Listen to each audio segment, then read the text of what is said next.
All right. Good morning. So someone asked me yesterday about, let's see if I can find that comment. About, here we go. Curtis asked me about Valtio, which is, it's kind of cool that Sustan and Jotai came together to build something. And I took a look at it. Voltai, GitHub. Voltai? Wasn't it Voltai? Valtio, sorry. Valtio. Good. And it seems quite low level. It's an interesting approach, like just the terminology. Like first of all, like low level is just using the term proxy and snapshot. That's very low level, right? You don't think about that in state management. But the thing that got me first is mutate from anywhere. And I don't think that's what you want. Hi, Tommy. Favorite streamer. Like if you think about it, React components, when you do use state in a React component, the component function acts as a closure over that state. So nothing else is able to change that state, right? And what do you do when you want to share that state? You don't pass the set state, right? You pass an increment function or some function that encapsulates how to change that state. Or even with use reducer, you pass the dispatcher where you have certain actions that you control, right? So what the hell was that? Oh, yeah. So you shouldn't be able to mutate from anywhere. That's really, really bad. Especially when you scale up and have multiple team members, like you feel a freedom, but it doesn't have to be a bad thing. So, for example, if you are working on a form, like that's typically local component state, right? So you can freely like just change stuff directly inside the component. But then you don't want to do that for other things. And typically, like you work with data related things, and that typically requires like a server side call anyway. So you want to wrap things, or you want to change state by calling functions, not just changing the state. Anyways, React via use snapshot. So this was really cool. I haven't thought about this before. Like, how do you do subscriptions, right? So I'm like a subscriber to using an observer, like wrapping the component, and then we have this. They have it here. Well, this plugin, like Bubble and SWC plugin, that just makes all your components observers, so you don't have to think about it. Makes it transparent. This doesn't make it transparent, but at the same time, it's quite straightforward. But I think the biggest problem with having a hook like this and doing like explicit observation is that what about props passing? So what if one of these state proxies has a nested object and you pass that nested object to a component, right? You just pass it as a prop. As I understand this solution, that object wouldn't change reference when you do something to it. So you would have to understand that you should use snapshot with that object coming in on the counter. But that's not obvious, because if you type that, it looks like any object, right? You just have to know that this is a special proxy object. So I think that kind of breaks the mental model. But anyways, like, it's very cool. I really like that they teamed up on this. Yeah, but it's like very low level. I don't think this is like the level you want to do state management, you want some abstraction over it. Anyways, so those were the comments, but I did look at the source code and I got one inspiration from it, and that is in our use React signals, we have this thing called an observer. Let's close this. Close, and let's just close all. There we go. So maybe I should go to observer. So in this observer, we're using usync external store, but we're having new functions every time. And what happens in React is that it will actually like resubscribe every time the component reconciles, because this function has changed reference. And we don't need that. We can just point to observer context or subscribe, and we can make snapshot a function to get the snapshot instead. The problem is that observer context is a class and the binding is lost. So instead of using classes, we're going to refactor this to export function signal notifier.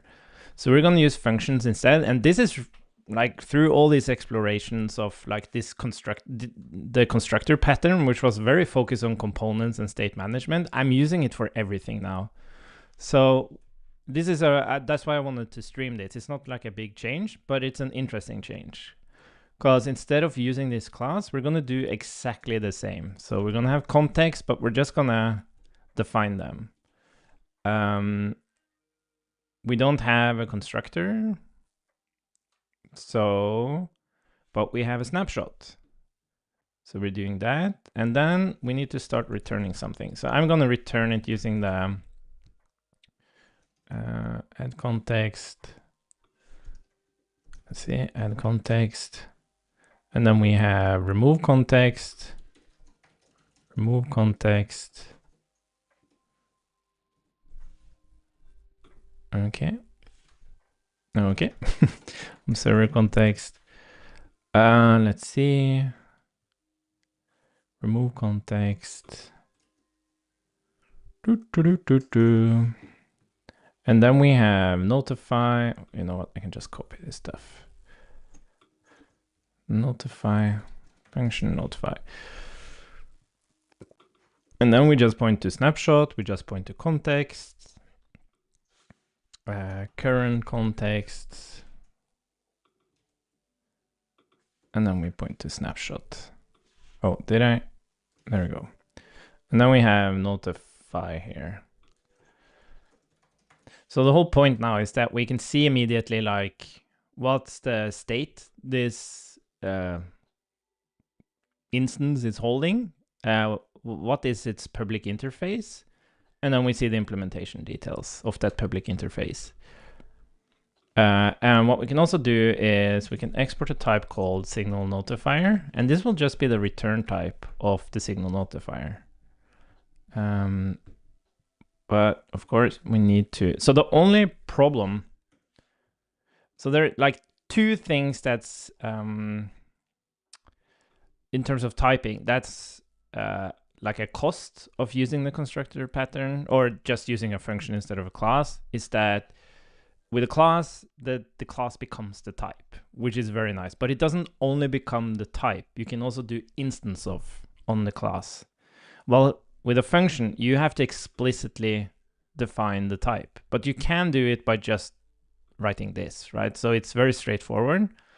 And you are allowed to export a type the same as the function, just like a class.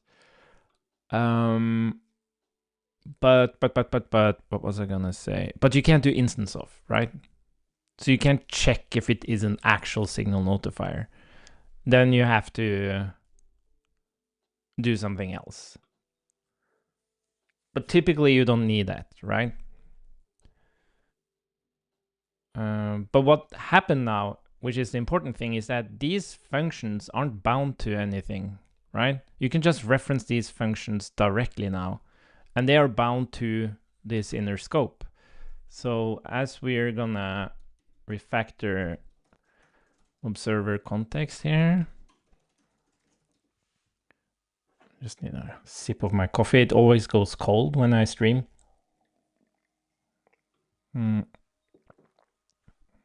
Wait, did I remove?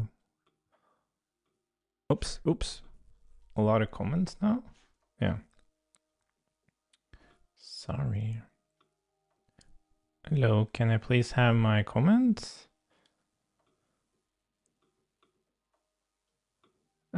Can't I? What the hell is this? Why can't I copy? What the hell is this? Where's my...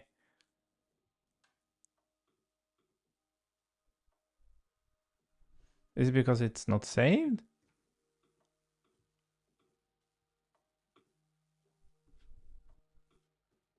Why can't I copy this? Where's the... There's supposed to be like a diff view here. I'm confused.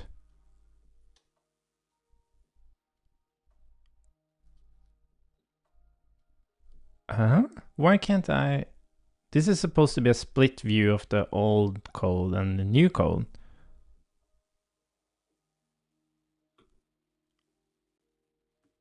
Can I copy it here? No. What the fuck? Why can't I copy the text?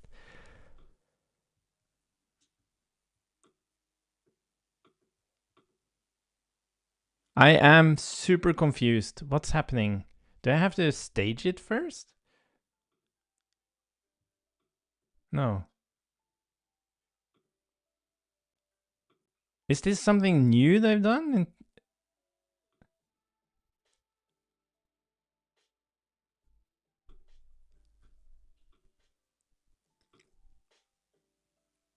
I guess this is a unified diff. I don't want a unified diff. I hate unified diffs.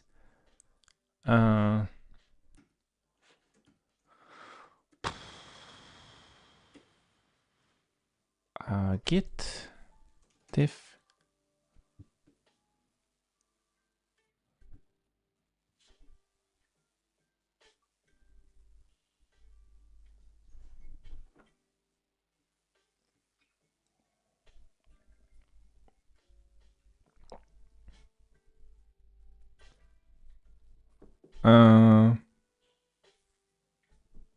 I fucking hate diff editors. I can't believe this. We're stuck on this thing. Oh, come on. My VS Code is showing unified diffs when I click the file changes. I hate it. I want a split view of my changes. How do I fix that?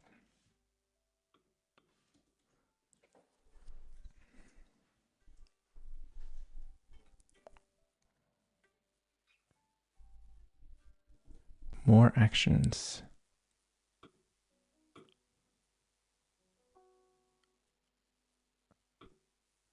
Oh, look at that. Now I can copy it.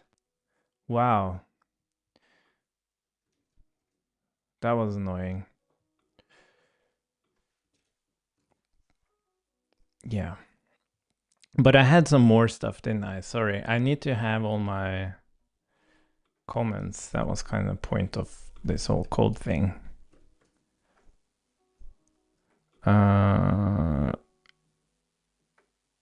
Yes. Okay, cool. Now let's go.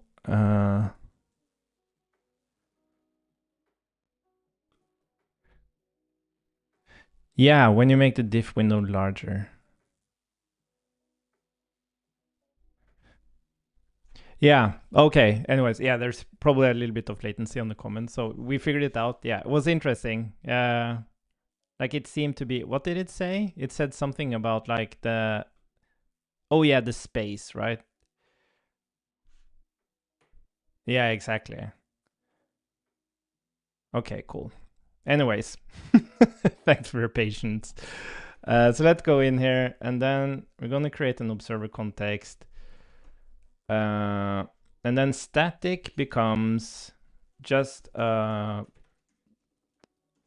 property, current context equals undefined. I guess as observer context or undefined. And then static get current.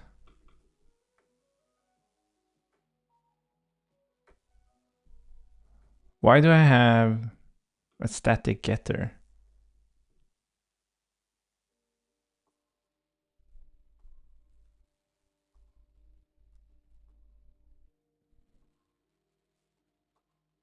That's weird.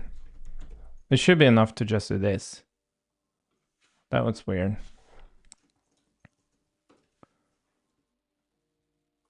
Cool. And then inside here, we're gonna have all these things. We don't need to have like this.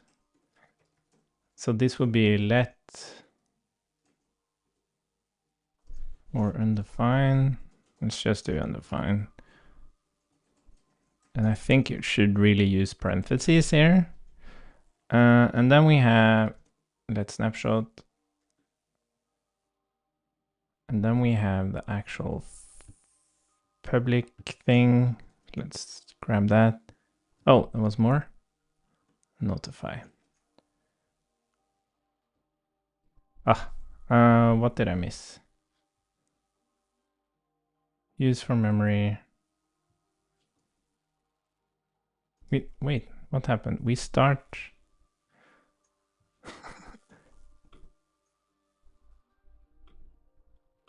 What happened there? There's something weird going on there. Oh, there it is. Did you see that? Like, there was some comment that was left over. That was weird. Okay, so we're gonna return our public interface. And we're gonna function of start tracking. We don't need to do the this thing anymore. Current. Oh, this is interesting though. So let's call this observer context. And then we say observer context.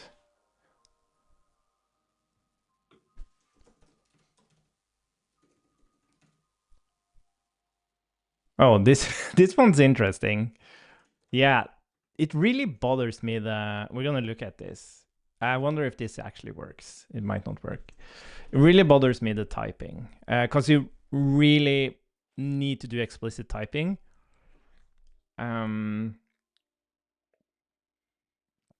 But that just sucks, because then you have to, every time you're going to change something, you have to both change the code and you have to change the type, which is really annoying.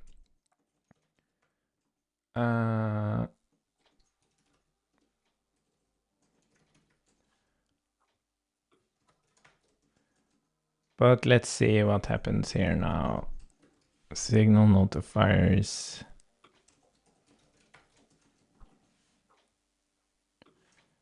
So subscribe. Yeah.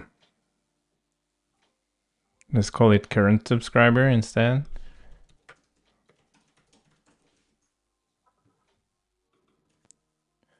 No more that. Add context, observer context. Current subscriber. Observer context. And then function notify. Snap. I think we're calling this current snapshot, right? Oh. What should we call this one? What did we call it in the other one? Oh, we did just call it snapshot. Okay, then we're going to do the opposite. We're going to say new snapshot. And then signal notifiers, observer context, signal notifiers, if subscriber, we call that. Oh, current subscriber, sorry. If we have a current subscriber, call it. Cool. And then, yeah, we can keep this comment. And then we would do, oh, this was the, let's see, observer context.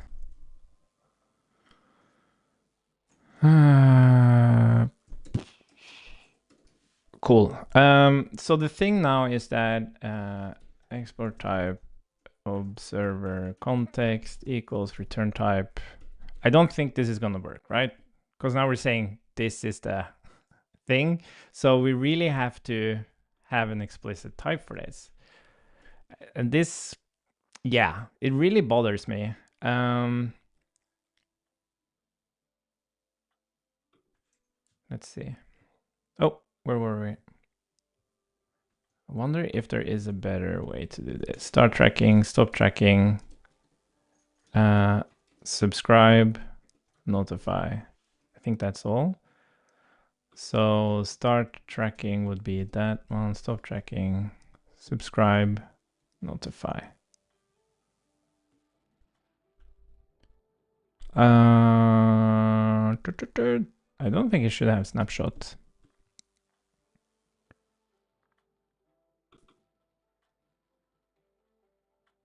Oh, observer context. There you go. Cool. So now we refactor this into like a functional pattern, or specifically like this constructor pattern that I like to call it, where you have all the state. Okay, I guess we should be able to return the snapshot then. Oh yeah, sorry. So yeah, sorry. This was where we're gonna actually. Yeah, sorry. This is the new thing. Get snapshot. Cool. And then let's do that.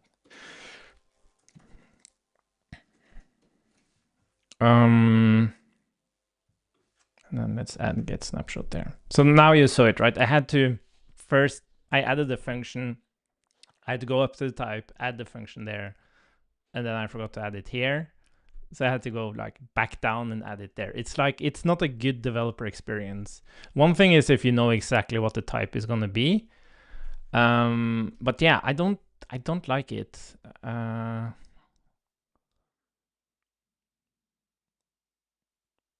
Yeah, but I like everything else. Like it's overwhelmingly better to do this, I think, than creating a class. But that's the thing that's like way better with a class. It's, you don't have to actually define the type of the class. Though sometimes, like if you're doing it like properly, if you're using like dependency injection or you're doing testing and stuff, you typically like create an interface for your class where you have the same thing happening. So it's not like, yeah. Where were we? Why do we have observer here? I'm scared. Oh, I think it got imported because of me mistyping something. Okay, so this should work the same, but now what we're gonna do is, first of all, we don't have to new it. We can just call it.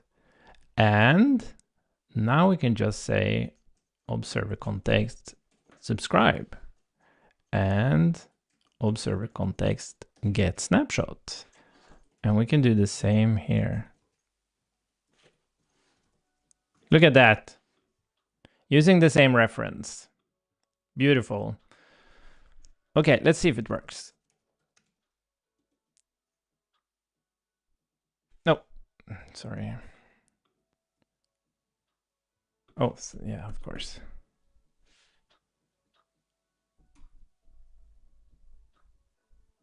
Current register signal. Oh, did I forget that one?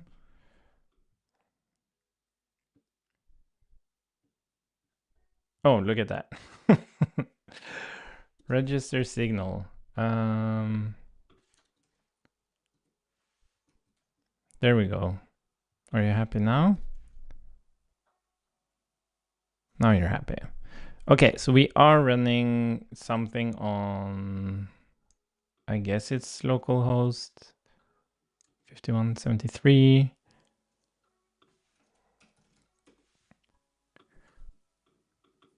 Oh, I broke something. What did I break last time we did this? It was this one. Oh, why is that still there? That was, oh shit, didn't I pull? I didn't pull. Oh my god.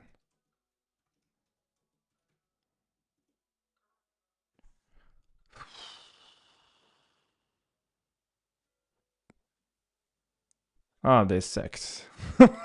I'm so sorry. The fuck.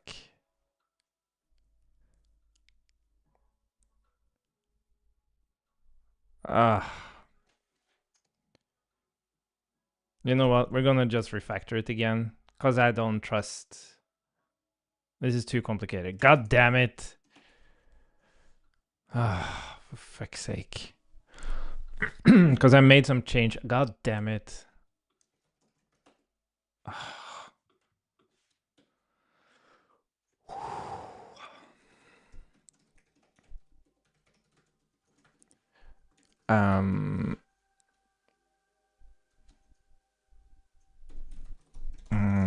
So you just have to see me do this again. Hopefully it's a little bit faster this time. Context. Oh my god, that was rough. And there should be a let. And then we have all the functions. We can remove this.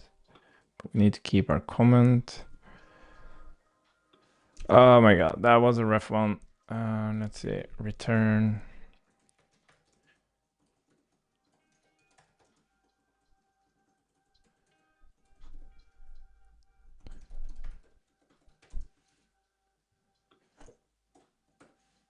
Do do do do do do do do do.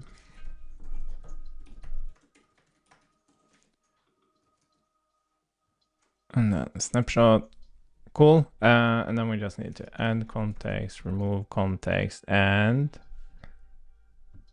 notify. And then I think we want to do. I'm not sure if we actually need to return a snapshot here. I can't remember. Oh, this, sorry. This was the one that needed get snapshot. No, that was the observer context. Oh yeah, but we do need to be able to get the snapshot here. So we're gonna do get snapshot, return snapshot. Okay, so let's return signal notifier here. Can it help me with this? Thank you so much. And then we have export type, observer context, and we're gonna export function, observer context, observer context. And it should have this current, which is undefined, but it can be oh, it had it. Thank you. And then, yeah, let snapshot equals current snapshot. And I guess that's fine. Then we have signal notifiers and subscriber. Oh yeah, good thing we did this, because I actually removed a bunch of stuff.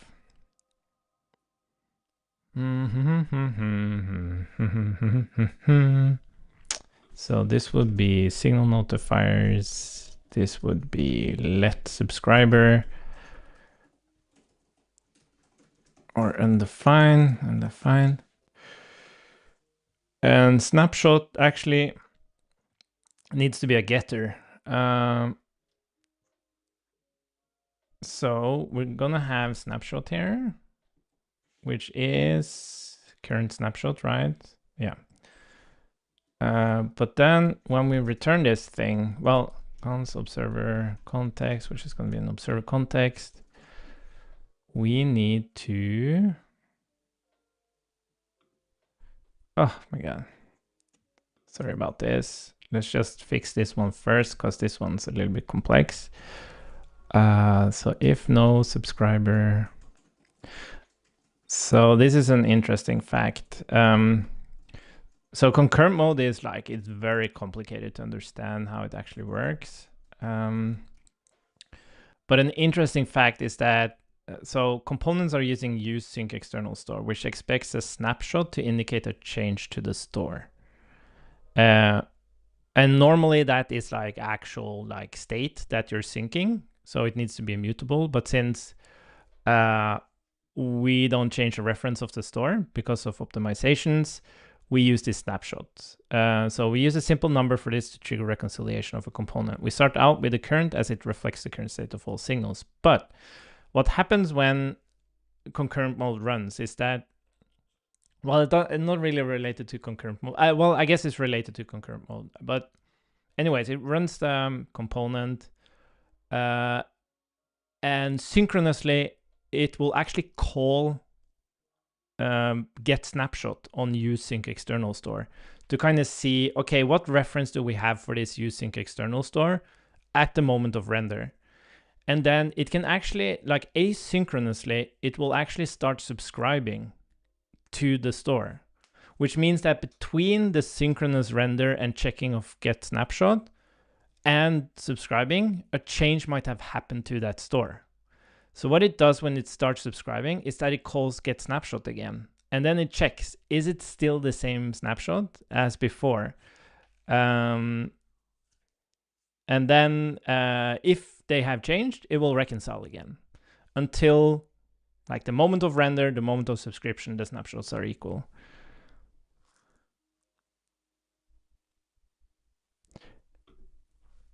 Yeah, snapshot, because then you can make changes in the store without affecting React snapshot of it. Yeah, exactly.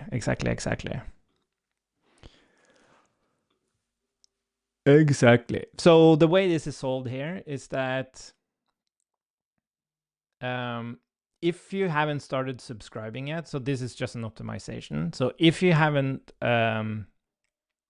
started subscribing yet, we are going to return the maximum snapshot of a signal, which means it basically means the latest change of a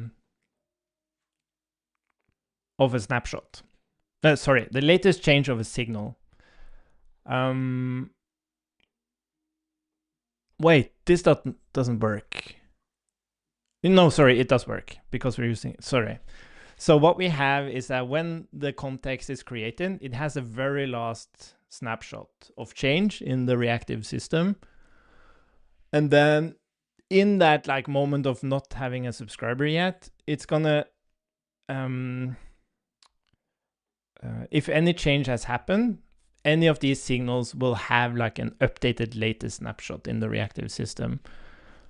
So this only happens at that point, and after that, whenever it needs to check the snapshot, whenever there's a subscription update, it just returns the snapshot because now it's in sync, right? Because we're subscribing.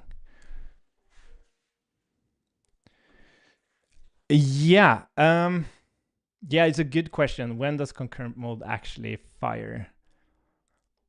I know another time it fires, it's like related to, so at least how to kind of leak concurrent mode out into something you can actually check is if you do suspense. So if you have a component that uses a promise and throws to the suspense boundary, but during the promise resolving, you unmount that component, then you see that you're like, okay, it actually rendered the component, but it never triggered the effects because it's waiting for the suspense. So, but yeah, I'm sure like start transition probably also does something like this.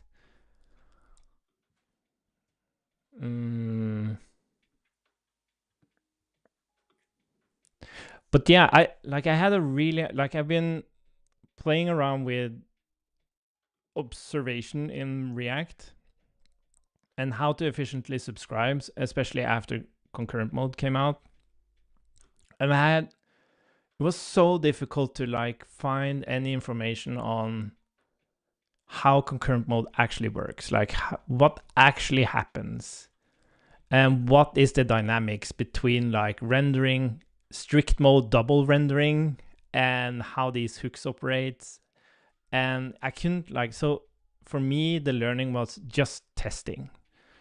Just okay, I knew that in the documentation that React kind of describes that okay, your components might run the render function, but they might not run their effects because of concurrent mode, right? But what is the dynamics there? And when when does it happen? But yeah, it's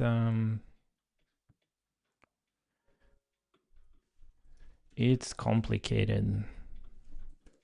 So current would be observer context. Oh, didn't I call it current? Oh yeah, sorry, it's just because of that one. But I moved everything now, right? So let's take this. Boop.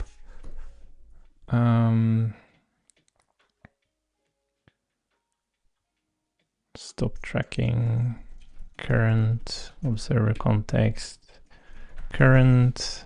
This is a function. This is a function. You can say signal notifiers. This is a function. And now we can say current subscriber. Did I call it current subscriber? I guess I didn't.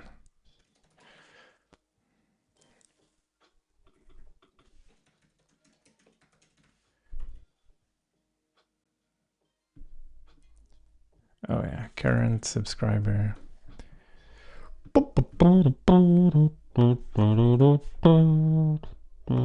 Observer context. Current subscriber. Oh.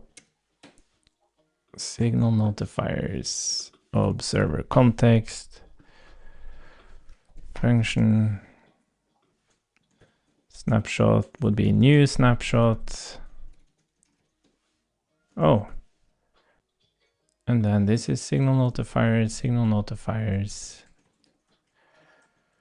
and current subscriber. Okay, we're almost there now. Current subscriber. Cool. I think I'm actually going to move this at the top.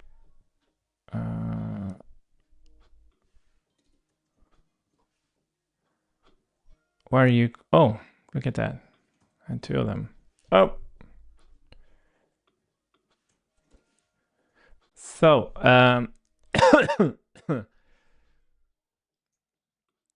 so we're gonna do, yeah, this is, okay, cool. So we're gonna do get snapshot instead. Function get snapshot. And we're gonna move the comment of that as well. Doop. And then we're gonna do start tracking, stop tracking, subscribe. Was there anything more? Register signal. I think that's all of it.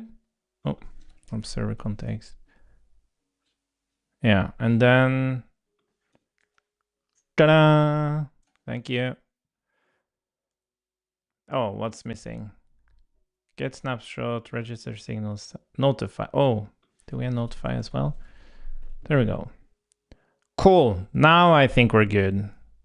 And now we can go here and we can say, yeah, first of all, no new. Hey.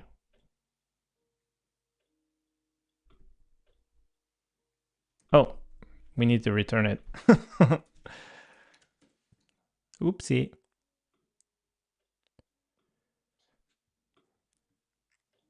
And now we can do this. We can do get snapshot. Get snapshot. Cool. And then in Signal, there's no new. Now we're good. Yarn build.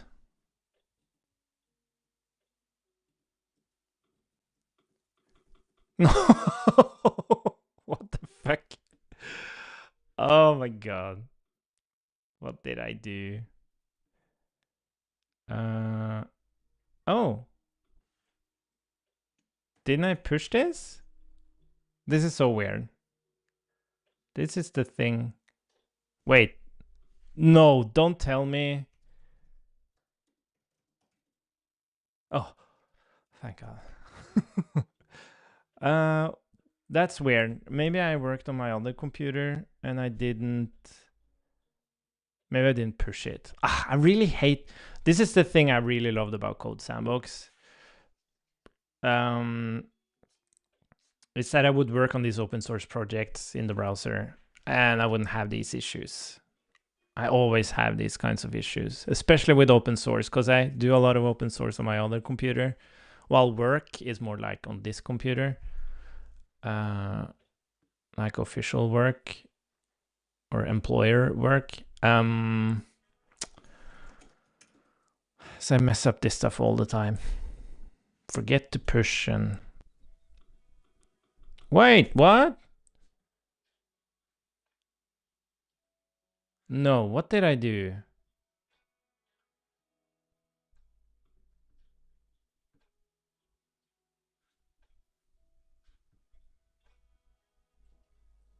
I must have done something wrong. What did I do?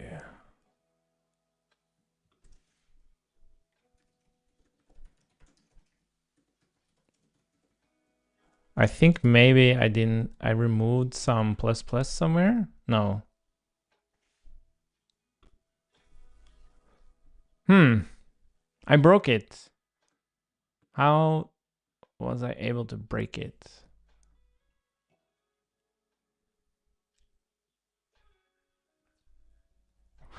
I'm gonna check one thing. Vite project, no modules. Sometimes, just sometimes, Vite doesn't actually update. Okay, this is weird. What did I do?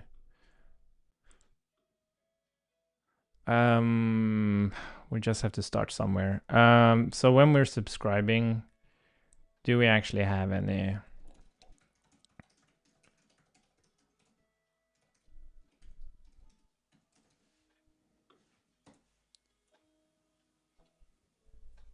Well, we don't have to comment that. Well, okay. Yeah, it's subscribing one. Okay.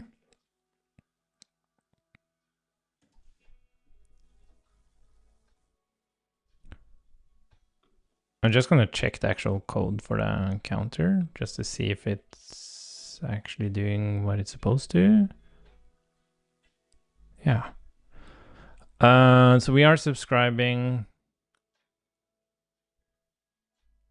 to it. So when I change it, it should be notifying.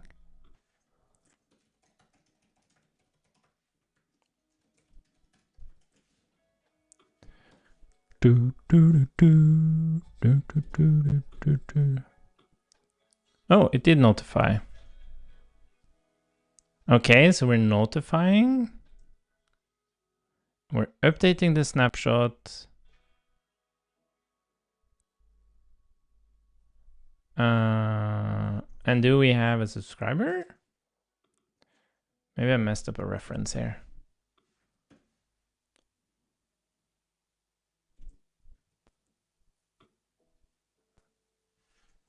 Yeah.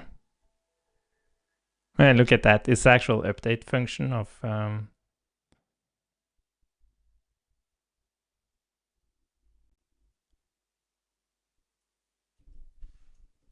Wait, did I... Yeah, observer context, subscribe.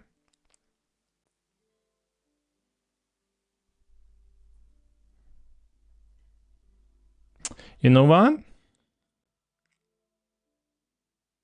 I wonder if this is an internal thing. Like, I wonder if I do this, like what we just did, and I do update, if this changes anything. Like, React has a lot of tricks up its sleeve to not. Oh, for fuck's sake, React! I can't believe this.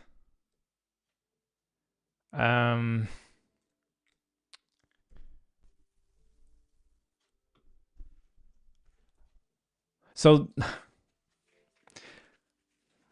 like, React makes it exceptionally hard, but I'm not sure if I should do this. Like, I shouldn't have. This was kind of the whole point, is that we shouldn't have any ref here. We should just create an observer context for every render. That's kind of the point of this. That it's very I'm glad I can bring amusement to the people by breaking shit and complaining about React. The whole point of this approach is like, for every reconciliation, we create an observer context, we start tracking, we track whatever's there, and if the thing actually mounts, right, we start subscribing to it. So it's very like memory efficient. Like you saw the observer context. It's a tiny little piece of code. So the whole point is that you just like reconciliation in and of itself is like completely wasteful, right? Because most of the objects or most of the virtual DOM nodes you create, they're going to be thrown away. So it's the same thing here. It's just following React's model. I can't remember why I tried to put it in a ref, but that, because my experience was like, if you try to use refs, you try to use effects and so on, you're just gonna break it. You have to follow React's the idea of strict mode, which is like, there is no side effects during render, and if you assign something to a ref during render, that is a side effect, because it's not like clean on every render. Which is why I actually did this in the beginning. But for some reason, I think I tried to, maybe I forgot it and I tried to optimize it or something. But let's see, like, if it doesn't work now, then now it works. But now we're kind of missing the whole point of doing this optimization, because for every reconciliation, it's going to create a new observer context anyway, so this reference is going to change anyways. But it's cleaner, at least. But yeah, okay. Yeah, it's very interesting. It's very, very interesting. Okay. So we're gonna keep that. I'm gonna commit it. Let's publish it as well. Git commit.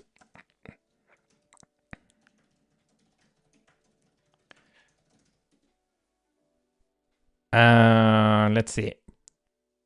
npm publish. And you might say, where are the tests?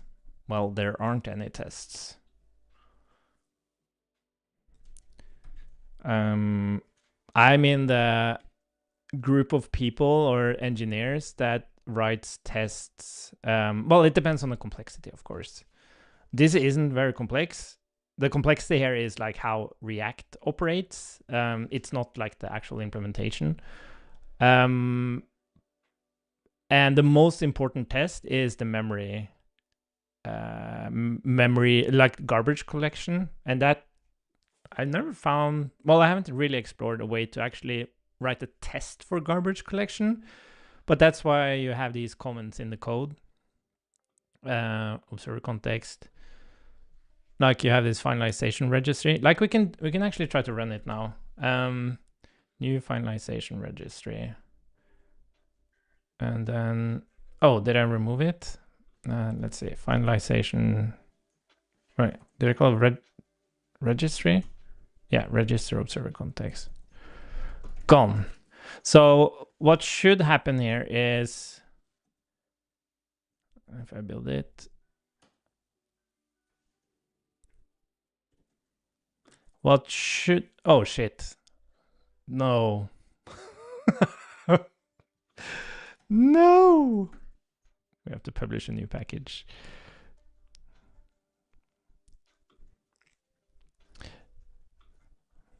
It's very hard to be like a relatively accomplished engineer, but being so messy. Like my colleagues tell me that, like, Christian, you're a good engineer, but you're kind of messy. And I am.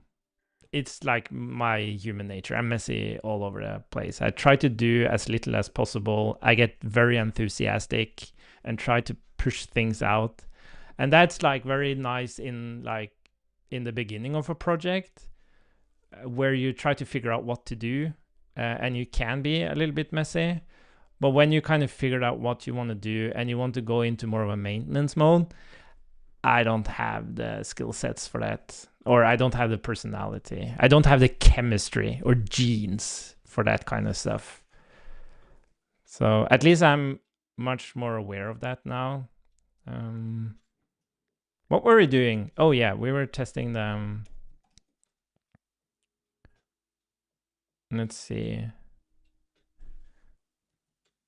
So when I count now, like we're creating a new observer context for every click, right?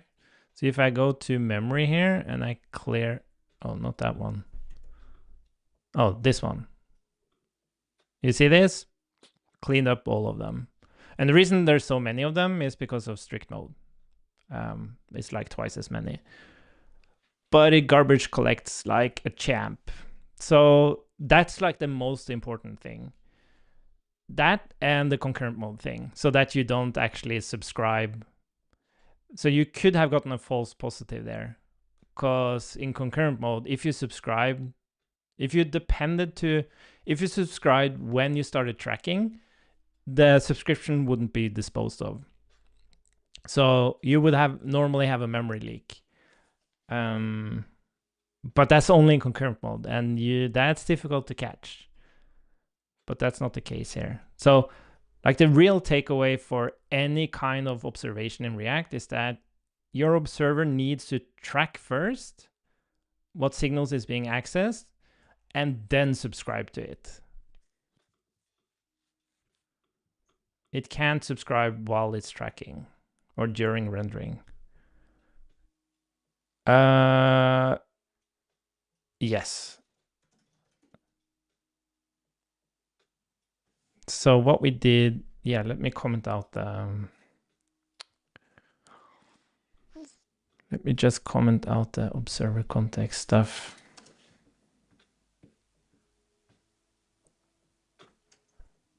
I wonder how much it will be interesting to see, like just doing like make a state change in any React app and then click the garbage collector and just see how much stuff is being actually just thrown away on a single reconciliation. Where were we? Here we go.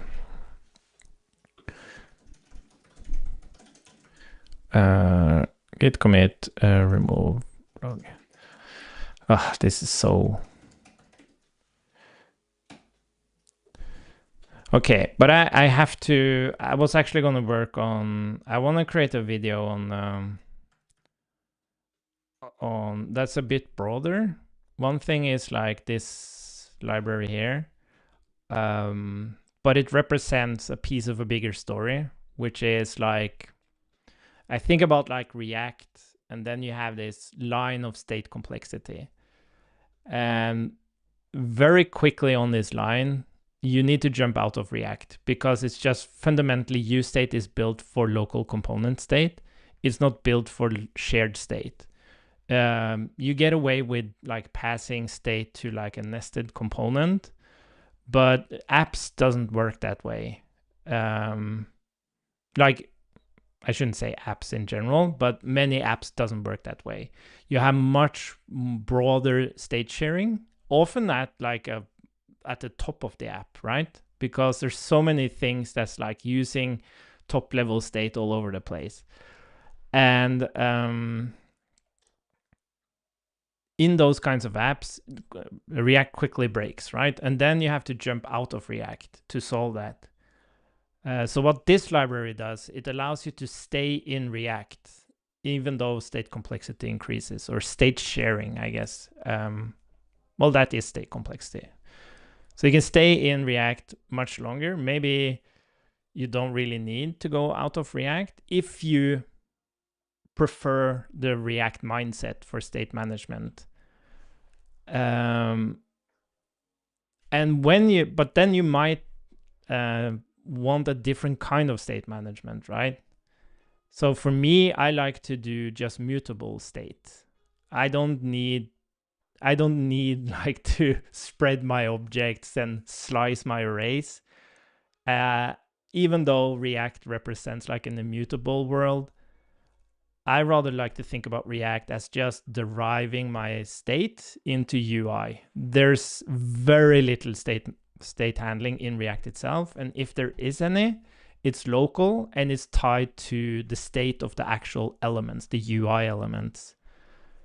And then I go external from React, and I have much more freedom and much more preciseness in defining my state management. I can just use JavaScript with its mutable API.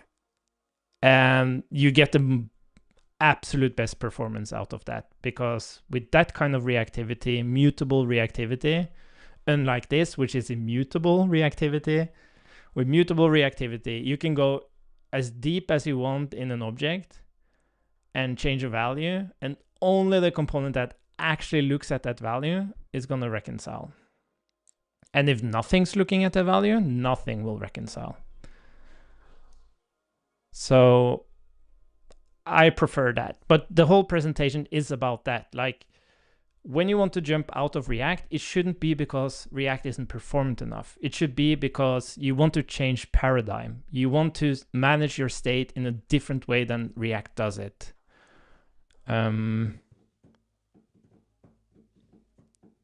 So for example, the reason Redux exists is because, well, I guess Redux started before React got a use reducer. And then you have like all this tooling around it, of course, but the fundamental idea is that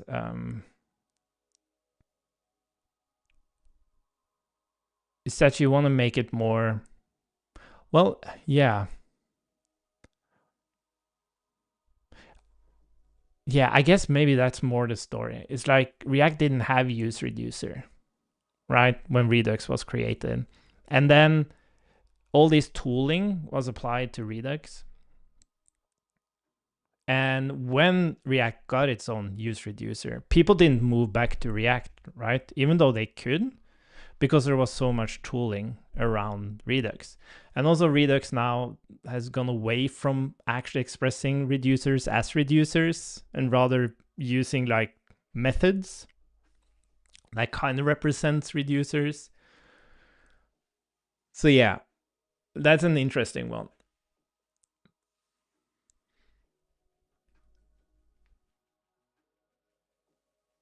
Yeah. But anyways, so for me, I want to have, the whole point for me is like I worked in teams where we try to embrace React because developers wants to use React and knows how to think React, but we hit performance issues. And then I've done projects where we've done external mutable state with developers doing React, and they misunderstand the mutability aspect, and they start treating it as if you're doing a mutable update. So instead of pushing to an array, they concatenate an array, kind of missing out the whole performance benefit of it.